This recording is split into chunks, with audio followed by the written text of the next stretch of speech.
and to welcome my panel members to the stage, Trista Windows and Amanda Mendez. They are both from the Driver Rehabilitation Center of Excellence.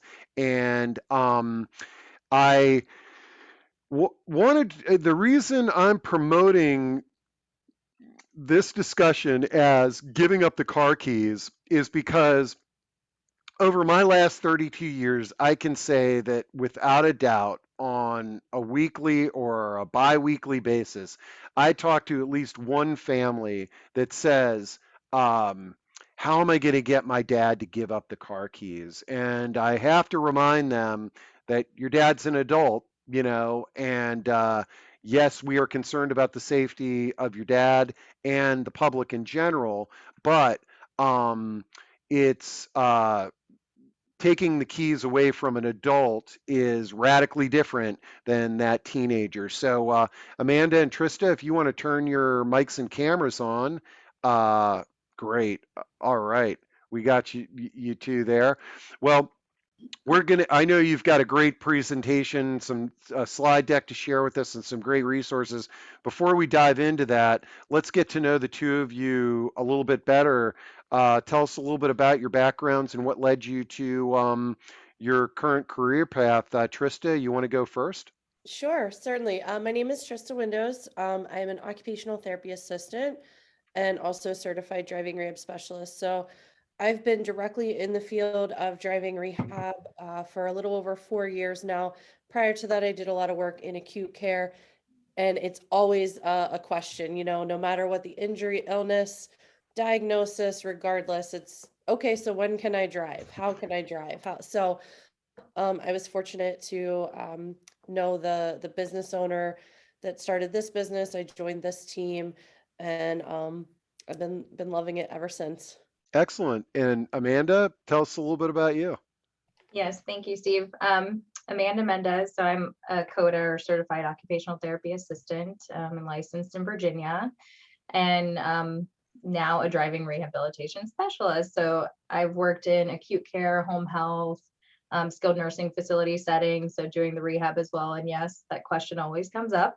And I somehow stumbled into the driving world, but I'm so thankful and now to get to have known so much about it, and to be able to really help these people, because these resources aren't out there. I mean they're out there, but they're not known, and Well, so we're happy to be doing this and really get the word out. yeah, I mean, I've been in this business for 32 years and I've never heard the term driving rehab specialist or knew that there was a specialty. And when I met the two of you, I was just, okay, we've got to get you on talking about this because um, It's I necessary, it's needed. yeah, and I mean, my job is knowing resources for families, and if I don't know about this, then I know that there's a lot of people out there that don't know that there's these resources. So, um, let's dive into this. I know you've got a PowerPoint, and I want to remind our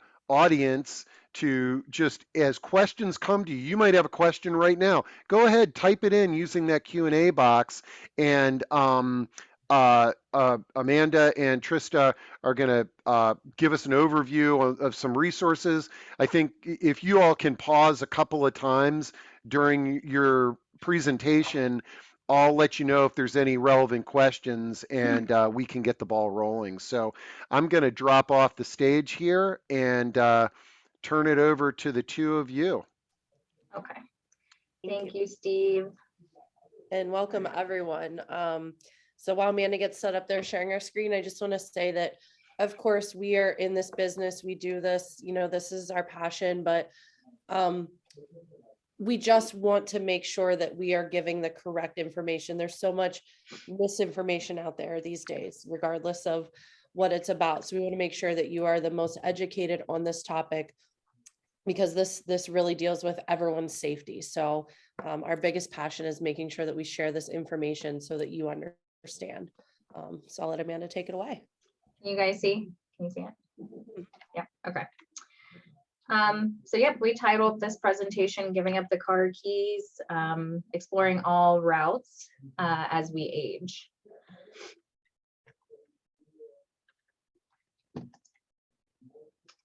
All right. There we go. So DRC, that's our company, Driving Rehab Center of Excellence. We help individuals try to find the best driving solution. So that encompasses a great number of things. We establish a baseline, really figure out what's going on with the client, seeing where they're at in the process. And then us specifically, we're occupational therapy by background. So we do utilize standardized testing. So a lot of objective measurements to explore all the different components related or necessary for safe driving. And then as occupational therapists, again, we develop a tailored plan of care for each client, and then provide the possible outcomes. And then with those outcomes, we provide, we don't just drop you off in the face of the earth. We provide the educational and resources necessary to, continue and maintain that independence as much as possible.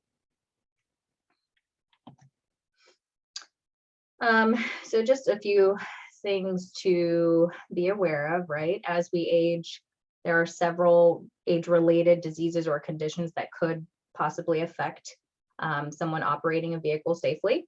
So these are just some, but this is obviously not limited to these different conditions.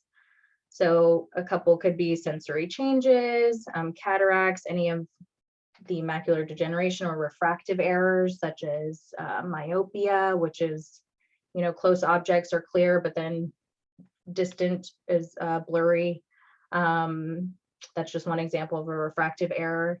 Back and neck pain, osteoarthritis, OA, RA, stroke, diabetes, PVD, limb loss, polypharmacy, more than 5 medications.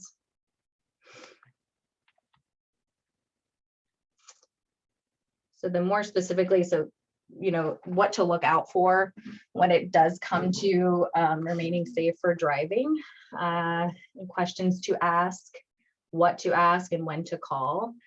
So these are just some tips, to look out for, should you still be behind the road or as a family member.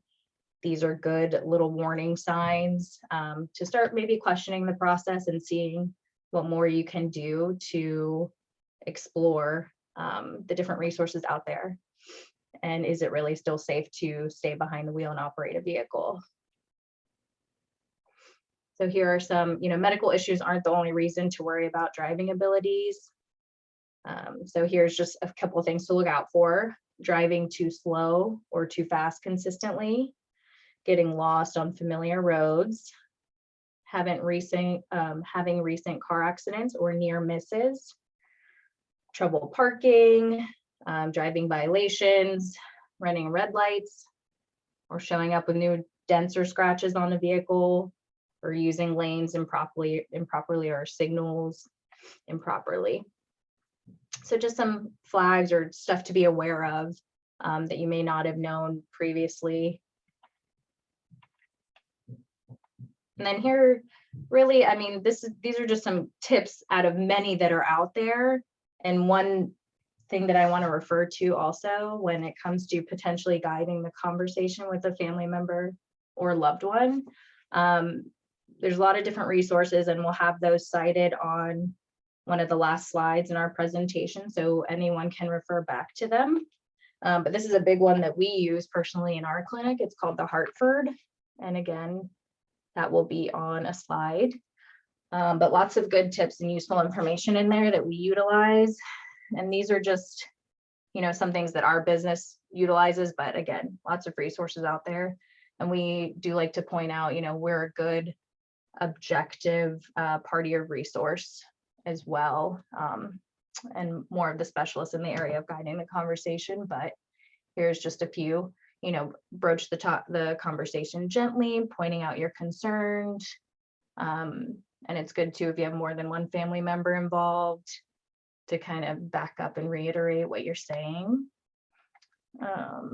And then another good resource is AARP. And that's again on our page of resources. They offer an online safety course for older drivers, and it also could reduce the auto insurance premium, which is good to know. But they can take a self-assessment questionnaire on there as well.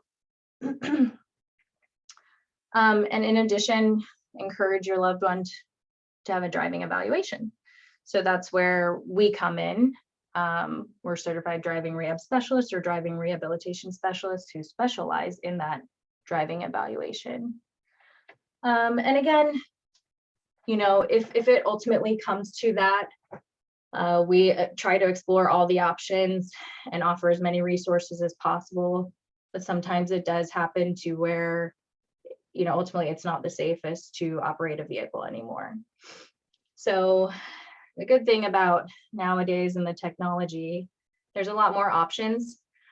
So if it does come to that, then, you know, it's good to be able to sit down with the family member. You can help set up a Lyft or Uber, all these vehicle services. So they're not 100% limited. You know, there are a lot of options.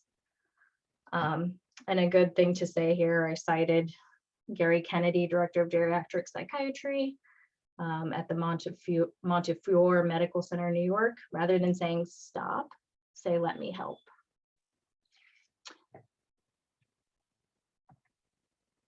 So in going into, if ultimately it comes to, you know, hey, I want to refer to the specialist, I want to refer to the subjective party and resource and undergo an evaluation with a driving rehab specialist.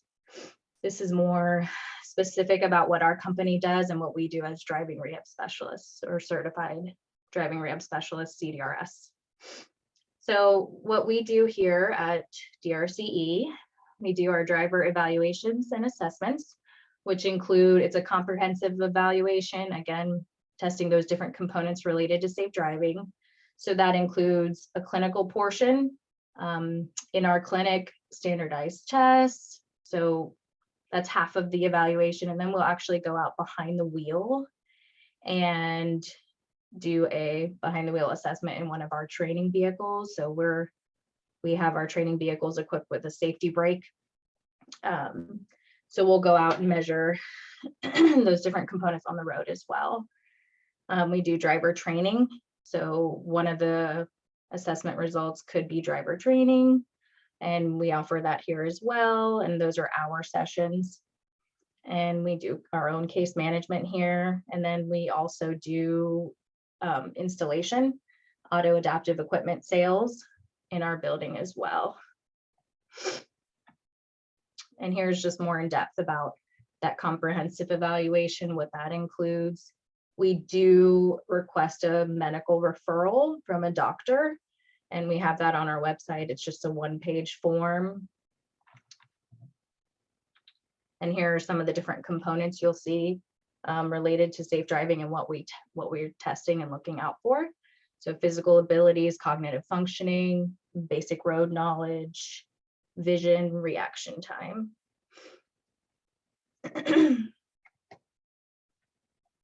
And then the behind the wheel assessment as well.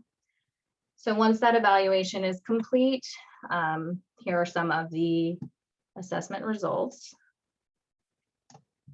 that could be given.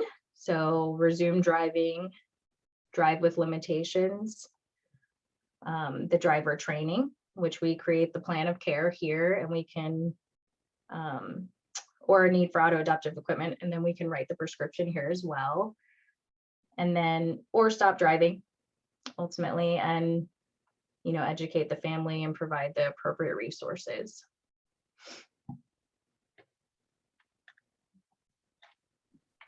All right, so I think we'll pause here.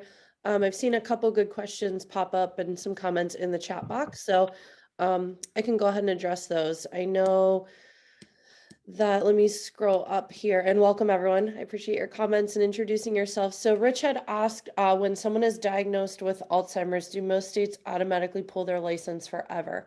So Rich, I'm going to get into that more in this next phase that we're going to talk about. So we're going to move into the medical review process. So I will address that. I just want to make sure And I know a couple people have mentioned about local programs in your area, older adults. That is definitely something that if we have to make that recommendation to retire from driving, we do provide our clients with a comprehensive list, typically local to, so we see most of our drivers are in Northern Virginia, Maryland, or DC. So we have done some research and found local companies within those regions, Fairfax County, Loudoun County, Prince William County, Maryland, Montgomery County, and DC, of companies that offer giving rides to the older adult population to medical appointments or grocery delivery, things like that.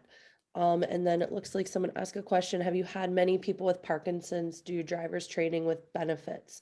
I'm not sure what you mean by benefits, but I think like results probably, okay. like positive results. Yeah, absolutely. And so the last portion we're going to go over is some actual like case studies of different diagnoses, outcomes, and things like that. But yes, we actually see a large quantity of clients who have been diagnosed with Parkinson's, and it varies. Obviously, Parkinson's affects everyone differently. We have some who do have to retire from driving. We have had successful cases where we do move more towards the auto adaptive equipment, which that looks like, they get the evaluation, the recommended equipment, and then obviously a good deal of training on that equipment. Do we have, and then I saw in the Q&A box, Steve, I don't know if you noticed that copy of the slide deck. Someone asked if they can get a copy of And that. we will, Amanda and Trista are going to share the slide deck, and I will make sure there's a link to that at the recording, where the recording in the chat will also be. Yeah. So I'm going to go ahead and move now into what is the medical review process. So as Amanda mentioned, we do require a doctor's referral for a driving evaluation. We live in a time where the word liability has become a hot topic.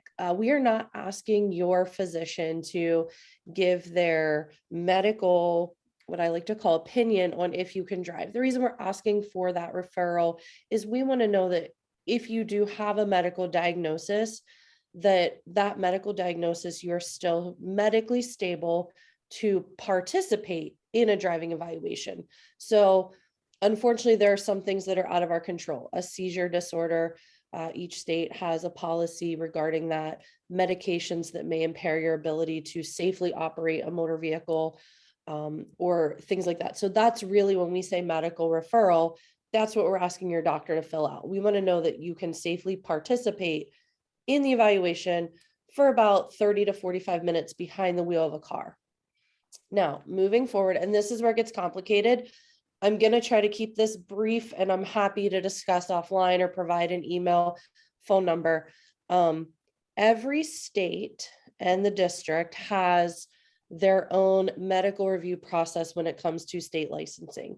So where this gets a bit of a gray area, we are not a licensing entity. We are healthcare providers. We are doing a medical evaluation, and we are making recommendations based on the outcome of that evaluation. But we can't legally take your license away. However, what kind of helps in that is the medical review process. So in Virginia, it's actually called medical review. In Maryland, it's called the Medical Advisory Board, or MAB. In DC, it's the DC Department of Disability. And I apologize, we don't do a lot of DC drivers, but they also have their own medical kind of review process. Also, every state is different in what their requirements are. So Virginia is actually a self-report state, meaning that you can identify to the state that you have a medical condition that impacts your ability to drive, or anyone can actually report you to the state, including your doctor, your neighbor, your spouse, your child. What that then begins is the medical review process. You have to submit a medical form to the state DMV. If they find that based off of that medical form from your doctor that you need to undergo further testing, they will actually suspend your license and require you to undergo an evaluation such as ours to determine if you're safe to continue having that license. Maryland, and it's crazy, we're just side by side. Maryland is a little different. Maryland is a mandatory report state. There is a list of diagnoses. Last time I counted, I think it's around 14 to 15. Things like diabetes, limb loss, stroke, sleep apnea has become a big one. I'm sorry, and I'm blanking on some of the psychiatric episodes. Yeah, and you are required by law to report those to the Maryland Motor Vehicle Administration. It's funny, Virginia's DMV, Maryland's MVA. Gets all the acronyms get confusing, but I'm not sure if we have any participants from other states, or if you're all in Virginia. I saw a couple people pop up in the chat. So what I recommend is, if it's something you're curious about, going to your state DMV website, and typically in the search bar, you can type in just the word medical. It should be enough to pull up what that medical process looks like for your state. When we initiate the medical review process after our evaluation, it's because we identified something during the evaluation that was unsafe, and that, we want to make sure that we are doing everything that we possibly can to make you as safe as possible, as well as everyone else safe as possible on the road. So when you're placed under medical review, like I said, your doctor fills out a form that goes in, and then annually your doctor has to continue to send in that form. Typically, our evaluation is a one-time process. If our evaluation is favorable, meaning that we say that you can continue to drive under the provisions of your license, or with restrictions, you must then undergo another test at the DMV, unfortunately, because they are the licensing agency. And Amanda, I think, do you want to go ahead? Yeah. So this is kind of the medical review process. So the medical review process is initiated. So you're referred, whether by yourself. A lot of times when people are getting, I don't like to use the word caught, but caught is when you go in for that license renewal, or the big push for Real ID recently.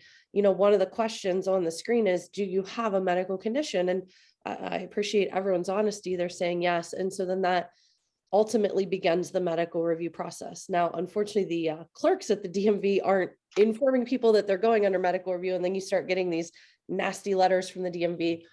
We are happy to take those phone calls and help walk you through what that process looks like.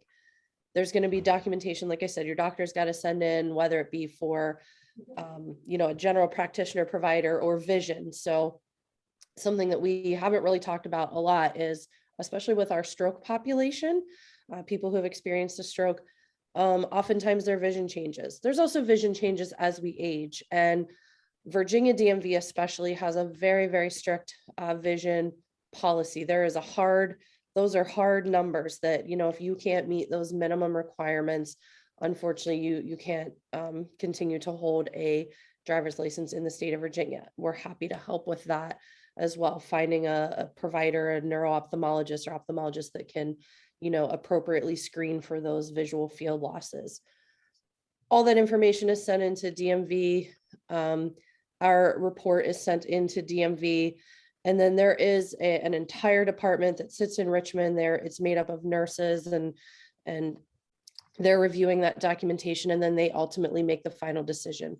So what they would have you do is come in, take a test. So you'll notice here at the top of the slide, after you do our portion, the driving evaluation, then you have to go in, and oftentimes, and this is where it's difficult, but you do have to retake that written test. If the diagnosis is a progressive neurological disease, so that's going to cover the mild cognitive impairment, dementia, Alzheimer's, Parkinson's, MS, anything that is a neurological disorder, you do have to retake that written test. Once you pass that, then you do a skills test, meaning you go out on the road with an evaluator. Those evaluators are specific to the medical review board. They are medical testers who have been trained within this field. So whether you're driving with adaptive equipment or devices in your vehicle that can assist you, or if you're there strictly because of another diagnosis, these evaluators are familiar with that. I mentioned earlier that sometimes we make restriction recommendations. So there's a couple different ways that your evaluation can end in results. The hardest one is retirement from driving. We can also put restrictions on. Those restrictions could include limit, no nighttime driving, no highways. We can do geographical restrictions, which means that you're only to be driving within a certain geographical range that's determined by the therapist, or just continue driving as you were under the provisions of your state license. So we have some of those listed there. So we can go to the next slide. So let's take a quick look. I see some things popping up in the chat box here. Yep. Say Pauline. So Lindsay said, thank you. It's such an important topic, especially for families facing early stage dementia. Pauline says, she is a bit frightened because she had some of those red flags on the list. And how can she find out? She's in South Carolina. So Pauline, I think, do you have ADED on the Yep. resource? So on our resource slide, there's a good, AOTA as well. There's older drivers, and then the ADED website. So they'll give you a list of certified driving rehab specialists in that state. So those are two really good resources, the ADED and the AOTA. And that's on our resource slide at the end. And then Mike says, gave a situation. Someone believes their loved one's license has been suspended based on the doctor's recommendation, but the loved one says they still have their license and can therefore drive. Based on the question, can someone find out if a loved one's license has been revoked or suspended without them knowing? The answer is oh, go ahead. they can. So you can actually call into the DMV and the medical review board portion of it and give the license number and ask if there are any outstanding, issues with that associated number, client number. And Mike, to touch on your first point there, that is something difficult, and we don't have a good answer. So unfortunately, when there is a cognitive impairment, and as that cognitive impairment progresses, it's hard to differentiate. So something that we struggle with too is even when a license gets suspended and a rehab restriction is placed, meaning, according to the state, their license is suspended until they meet all these requirements. The state actually sends them a new physical license, and on the back in very, very small print, kind of where it would say like corrective lenses, it says rehab restriction. We understand how difficult and confusing that can be. So, we really recommend like being a good support for your loved one that is going through this, because that is confusing. It's something that's out of our control. It's how Virginia specifically has chosen to do that. So they actually get their same license. It's a physical license. In the eyes of the state, it's suspended, but it's very difficult to explain that to someone with a progressive cognitive disorder. They think that they have their license. So that's where, these support systems are really important. I know not everyone is fortunate to have those, but we are, we're trying to work and figure out and even get in within our, independent living communities, assisted living communities, and educate for that purpose, so that even care providers are familiar what to look out for, that even though they're holding that physical license that's got their picture, everything else, that it is actually suspended. So, and that, like I said, that the medical review process is very, very complex. I guess I want to say that we're experts in it, and we're happy to talk about it to each individual case. If you ever have any questions, email, call, please, we would love to talk about it and guide you through it. I just don't want to take up all the time on that because it can be so complex, and there's so many different ways to break down different situations. In the question and answer, Susan had asked if we offer any psychological counseling to clients whose licenses you have to take away. I don't know that I can say it's official psychological counseling. We're not licensed with that. But as I mentioned, we really do try to make sure that we are setting them up for success with that recommendation to retire from driving. We don't just want to say, okay, don't drive, see you later, bye. we want to make sure that we're finding out what their support system is. We as OTs, we're looking at this entirely holistically. What is their support system? Where are they living? What are their typical activities? What is their driving history? How can we make this as seamless as possible? So I will say, I think that we do a really good job on that without being professional psychologists. We have had to do some family counseling, and we'll change our rates for that. But we do try to look at the whole picture, from start to finish. And then I see another one here, referral for doctor for the person's care. Is there also a DRC report that goes back to doctor?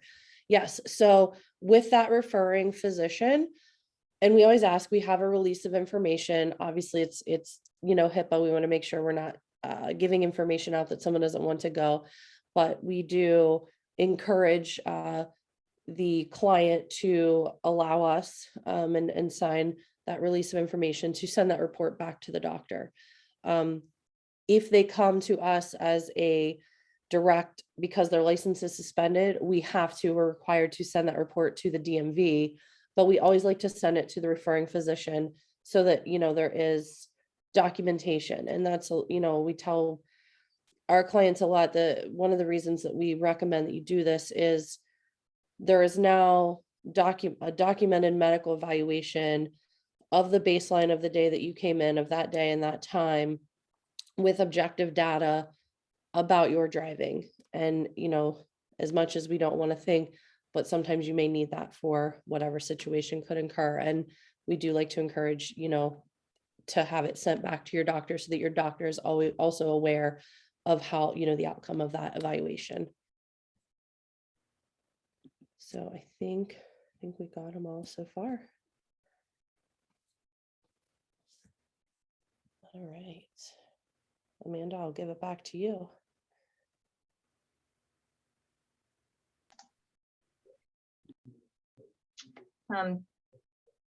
These are just, Shelley had said something about the dark slides with the dark background and the lettering. So I think we had actually changed the lettering on this one, but that didn't save. But these are just a couple of facts too about driving as we age. And I cited Gary Kennedy earlier, but this is something that is very prevalent, a long medication list. The more medications you take and the more medical conditions you have, the more at risk you are with driving.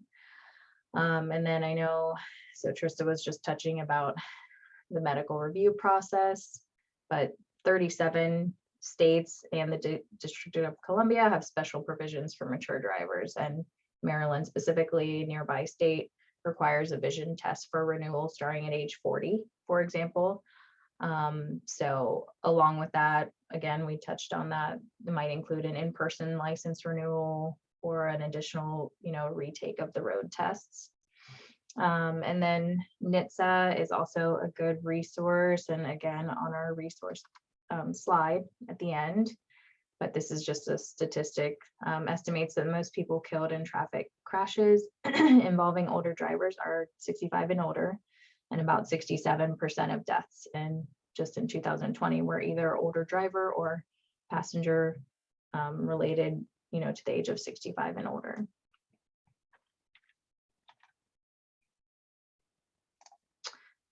So I think we're going to go now into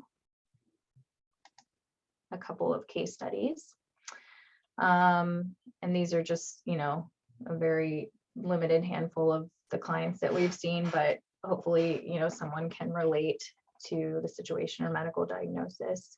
So our first one is, we have a 64-year-old male. He presented to us 2 years after he had a stroke. He had some residual left-sided numbness, double vision, which overall had improved since his stroke. His other comorbidities included type 2 diabetes, insulin-dependent left upper extremity tremors, dyslexia, anxiety. Previous to his stroke, he had a clean driving record. He drove only locally to his part-time job, and he himself had limited his highway and night driving already. So since his stroke, he had been utilizing Uber, and he just ultimately felt unsafe and not ready to get back on the road. So he presented to us feeling unsafe. And then I think after talking with his doctor. So after we completed our evaluation, so what we do is a basic vision assessment. Again, we're not the specialists in the vision. So if we see anything on our end as far as a red flag that needs some more, in-depth analyzation, we will refer out. So in this case, we referred him out to ophthalmology for the visual field assessment. And then we wanted to do a follow-up drive after he went and got that further evaluation at the ophthalmologist. And then we also recommended potential driver rehab services to work on more visual scanning strategies. And then, until he had gotten that report, he was not medically cleared, or we recommended that he didn't drive. So after he did go see the neuro-ophthalmologist, he returned to us with a favorable vision report, and he completed 3 hours of driver training, demonstrated good, education and carryover with that education. And we recommended that he resume driving with physician sign off as well.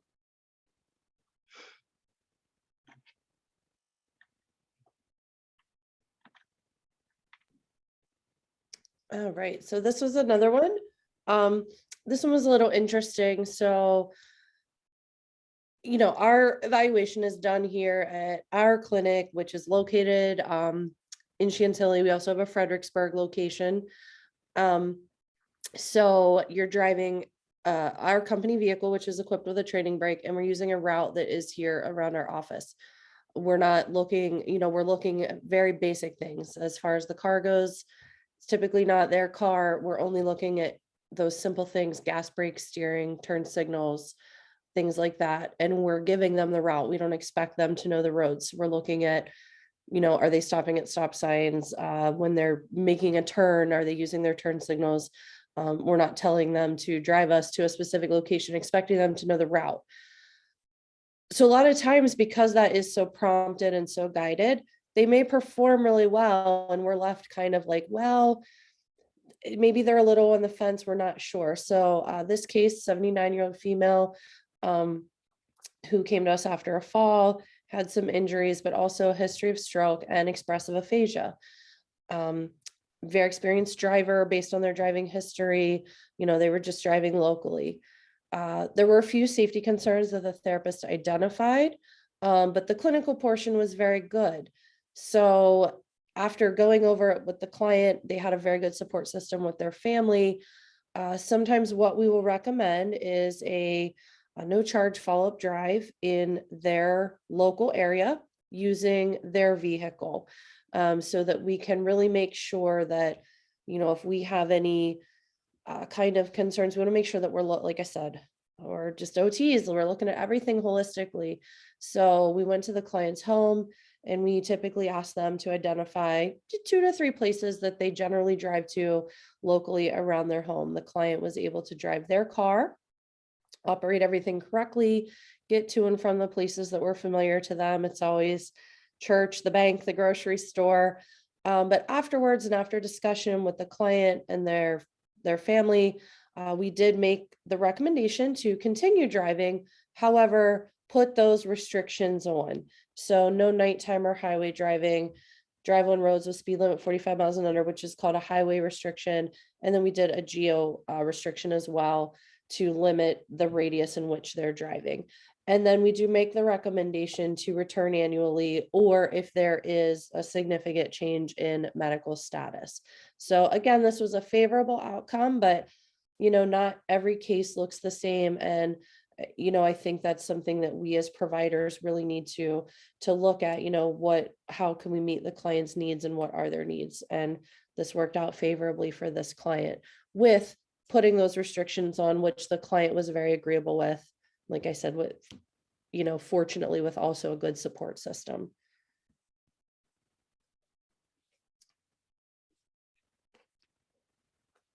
I think we have one more. So this one was a great case. This was an example, and I know someone had asked earlier about Parkinson's. So even though the diagnosis is different in this could also be applied to some of those conditions where there are more physical limitations than necessarily cognitive limitations. So this case, we had an 80-year-old male. He had some sensory changes in his lower extremities, unfortunately totaled his vehicle, and I think kind of prompted him to look into what can I do to, one very, very important to this client to continue driving. Felt that he could continue driving, but knew that probably the best thing to do was get evaluated and see what the safest way for him to drive was. Very lengthy medical history. You'll see there cataracts, stenosis in the spine, right foot drop, which impacts the ability to safely gas and brake with, with the vehicle, with the original manufacturer's equipment. So he came here seeking out what our options were for adaptive equipment. We call it auto adaptive equipment. So completed the whole clinical and behind the wheel assessment, and then identified, so I think we have 5 vehicles currently in our fleet that can be set up with a variety of different equipment. We have left foot accelerators, hand controls. We also have devices, that can go, if you're not able to access the turn signals on the stock that they come with in your car, we have ones that cross that over to make it more accessible if one side of your upper body is affected.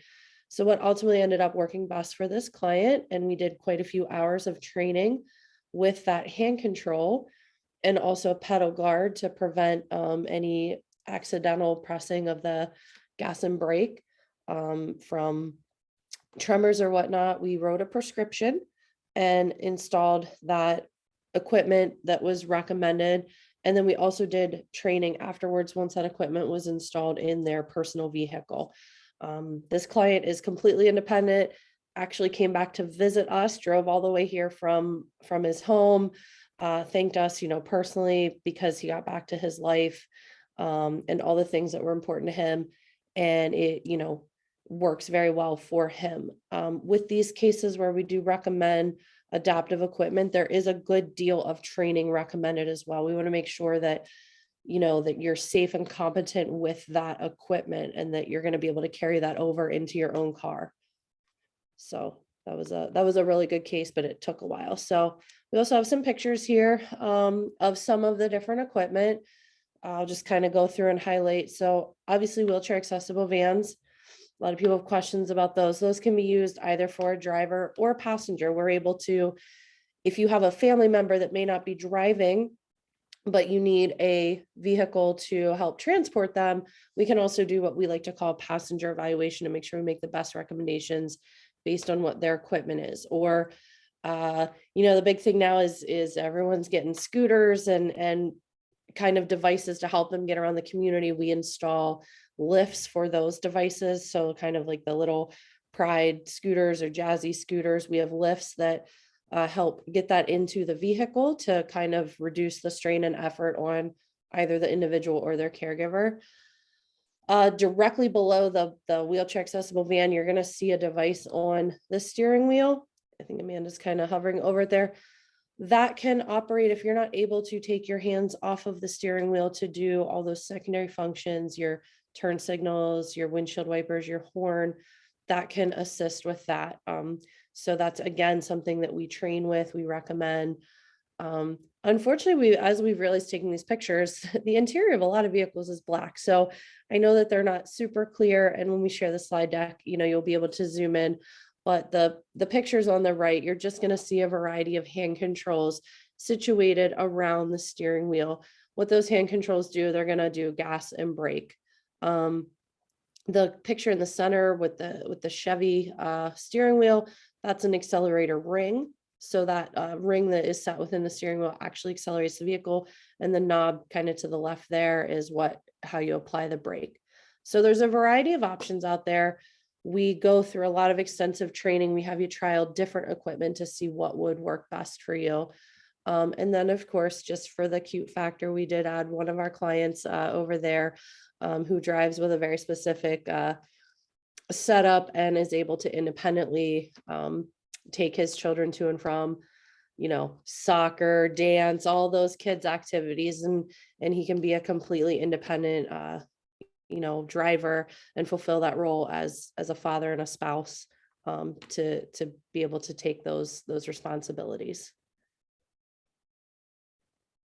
And then we just have a few testimonials here that so we tried to get some clients to join us today, but it's difficult. So we did ask if we could use some of their words, and I'll kind of let you read these, but I'd like to highlight that the one we have there at the top, if you read through it, I don't want to bore you and read them verbatim, but that was a case that ultimately ended up in retirement. And not only did the client leave here with a positive experience that day, knowing that the recommendation was to retire from driving, their family had a lot of concerns. There were a lot of, from our understanding, long family talks about the concerns. They sought out the opinion, they wanted to get that objective evaluation. All the data pointed to the best decision would be to retire from driving. We did utilize that medical review process just to make sure everything was completed. And they actually had a very positive experience and ended up sending in, kind of a testimonial to say thank you, to alleviate the concerns, not only of theirs, but of their families. And that kind of hot topic within the family discussions, that maybe Thanksgiving will be a little friendlier this year because the parent is no longer driving. And then we also have other positive testimonials that, we are highly qualified, and I think that shows through.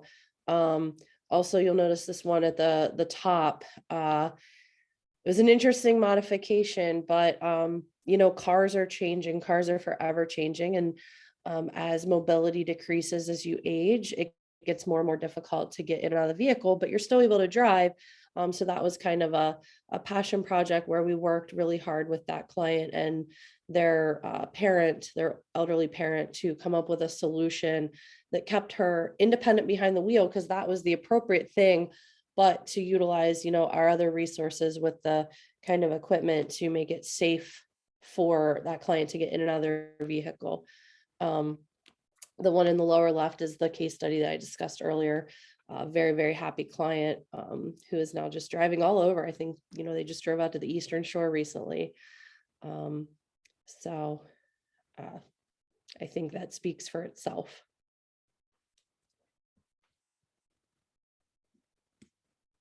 And then here is, as we mentioned, so these are a lot of our resources. So as we make this available for you guys, those links work. So in the world of healthcare, everything is acronyms. You'll see that there, but our biggest ones are AOTA. So that's the American Occupational Therapy Association. So over the past several years, quite a few years, occupational therapy has kind of taken driving and safety, especially with our elderly population, under their umbrella. So they're a great resource. They have a whole page dedicated to the older driver, things to look for. That's where we used a lot of our resources from. And you can also search for providers in your area. I know we have some people from not in this local area. Also ADED, which is the Association for Driving Rehab Specialists. Acronym doesn't match the name fully. Again, that is where you can locate a certified driving rehab specialist in your area. So certified driving rehab specialists, we are board certified. We have to spend so many hours in the field. We take a board certification exam and we are qualified. As Amanda mentioned, ARP is a wonderful resource. They do a lot of community events. They have a lot of things on their website. We really like the Hartford. That is free. It really gives valuable information, how to kind of guide that conversation. The Hartford has also a good, as you're starting to approach this conversation, the Hartford has what I really like. It's a contract between the concerned party and the driver, to say, kind of make an agreement, in writing and signed, that, by, and you set the parameters, if you want to talk about this in 6 months, you're getting them to sign that contract to say, I will be ready to discuss or look at getting an evaluation, and you set the date or the parameters. So they give that resource so that it's something that you can kind of use to guide that conversation and get something in writing between yourself and your loved one or your parent. And then, of course, we included the DMV websites and National Highway Traffic Safety Administration. And I think that that concludes our presentation. So Steve, I'll let you kind of. Man, this was fantastic. And it's great. I mean, I've never heard anybody speak this way specifically about driving, but it all makes great sense. Now, the big challenge is obviously, and we deal with this on a lot of our conversations. It's I think my mom needs to move to dementia care. I think that my dad needs this, and getting an adult to uh, have an evaluation or to talk to a care manager or to tour a community, those challenges are real. But knowing that there's a resource now where in the conversation you can say, "Hey, Dad, there's a place you can go and be evaluated, and it's a third party, and lots of people are doing it. Can make a huge difference." Okay, let's see. Okay, first off, for everybody, we're definitely going to share that slide deck. Lots of resources on that slide deck. I will make sure that that's up on our website this afternoon, along with the chat transcript. So we'll make sure to get that. And yeah, Shelley, good observation. I know that Trista and Amanda will probably redo their slide deck with a white background, or it's I kind of learned the hard way too, folks on slide design. Okay, let's tackle some of these questions here. Referral from doctor for the person's current ability. Is there also a report that goes back to the doctor sharing the positive results or the recommendation? Yeah, so I did touch on that a little bit, but yes, so we definitely always want to get that information back to the doctor so the doctor has the most up to date. Because like I said, physicians are wonderful, but they're not in this specialty. So, I really encourage people to understand that doctors can do a lot of things and they can make recommendations, but that's why we encourage people to have this evaluation done, because it is a standardized, objective evaluation that shows all of those areas that are related to driving. Because Yeah, and unless I your doctor's getting in the car with you, what can your doctor really say about your ability to drive? So, not to take away from our wonderful physicians out there, they do a lot, but unless they're getting in the car with you, we still recommend you do this. Yeah, and one thing a lot of our assisted livings and home care providers have found that this follow up to the referring physician um, is really great, because now they've got this real life example of their patient who went to you all and had this outcome, and they can share that story with other families and patients. Let's see. I know you addressed this a little bit earlier, but Susan really has a valid point. Do you offer psychological counseling to clients whose licenses you have taken away? And I think you addressed that, but I think it's worth just addressing again that so much of our purpose and independence is, especially if we live in a car dependent suburban neighborhood, is tied to driving.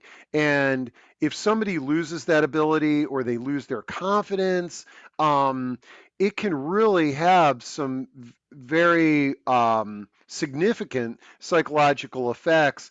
And the value of having some kind of therapeutic treatment, whether you're talking to a social worker, your best friend, or somebody that can objectively bounce ideas by you, is key. But I'm assuming that you all are a great sounding board for people going through this because you've seen so many people go through the same challenges that they've gone through. Yeah. And like I said, we really want to make sure that we're touching on all those points of, and it's funny, actually, I was at an event yesterday, an art of aging event, down in Fredericksburg. And it's funny, the people that kind of wanted to avoid our table, we're not the police, we're not the licensing agency. Um, but what we stress to people is we want to make sure you're safe. We want to make sure everyone else is safe. And, you know, we also understand as healthcare providers that with a diagnosis, especially anything that's impacting cognition, taking away independence actually increases the decline, and function. We are not out there just trying to take everyone off the road. We want people to remain as independent as possible for as long as possible. Research has shown that that really is the best method, aging in the home, continuing to be as independent as possible. So, um, That's why like we stress too, right? Exploring all those different resources, having those different restrictions potentially versus just saying, no, you shouldn't be out there anymore. Yeah. Hmm. So while we're not psychologists, and you'll notice, and it pops up some places on our slides, it's not just driving, it's the magic car. We learn a lot, we talk to people, we listen, we really do. And we want to make sure that we're not just leaving anyone at a loss and feeling isolated, because I think, the past 2 years of our lives, we've all been very isolated, and we want to make sure that we are giving everyone the correct resources available. Yeah, and just and I just glanced at the clock, and it's already we've been talking about this for an hour. So just for folks that have to jump off, this is recorded. I'll have it up on the website this afternoon. But um, so right now though, the only okay, so if you get pulled over by a police officer, obviously, but the only sort of legal benchmark in terms of our driving is when you go in for a renewal for your driver's license, correct? Yeah.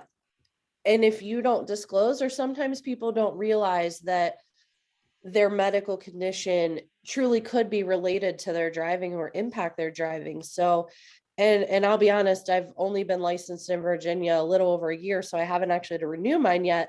So I can't remember the verbiage of those questions that are asked at renewal.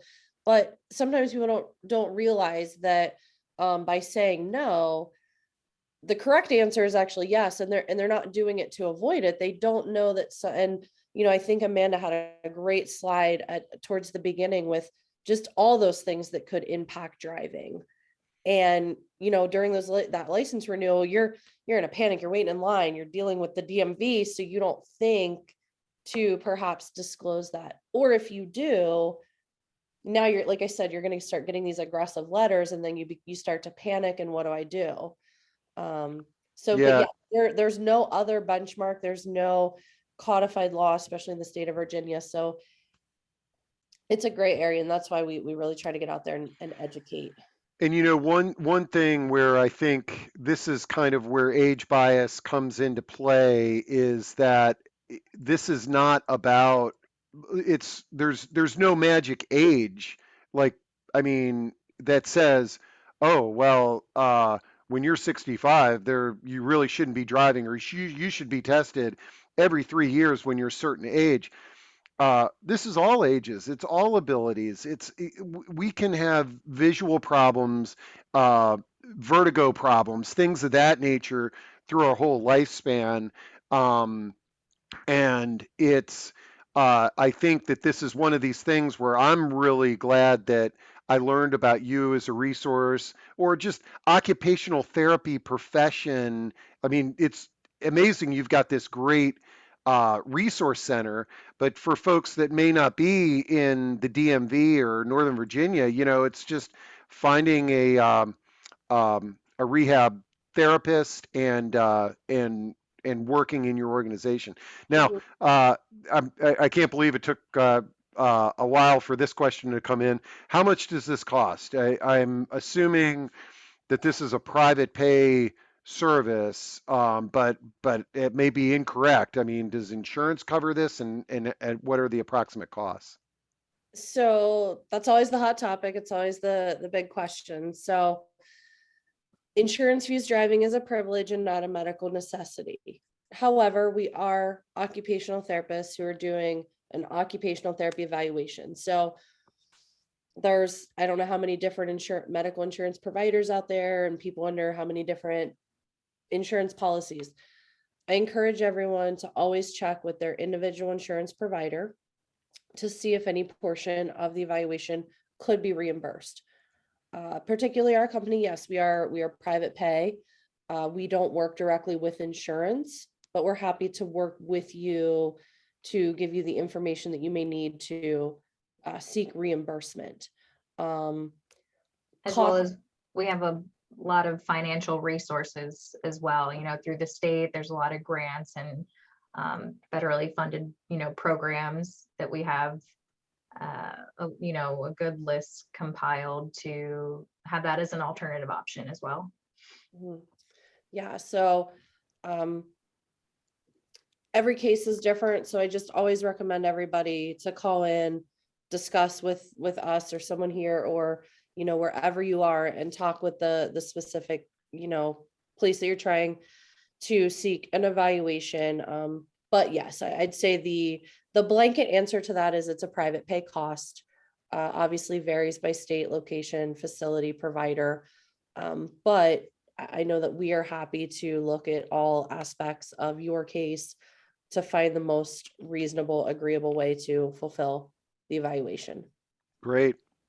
Well, I think we tackled most of the questions there. This, not surprising, we went over an hour because I knew this was going to be a hot topic, and I'd love to continue this. And maybe we can dive into more of the psychological aspects of uh, retiring or graduating from driving. I think there's a lot of different angles that we can tackle.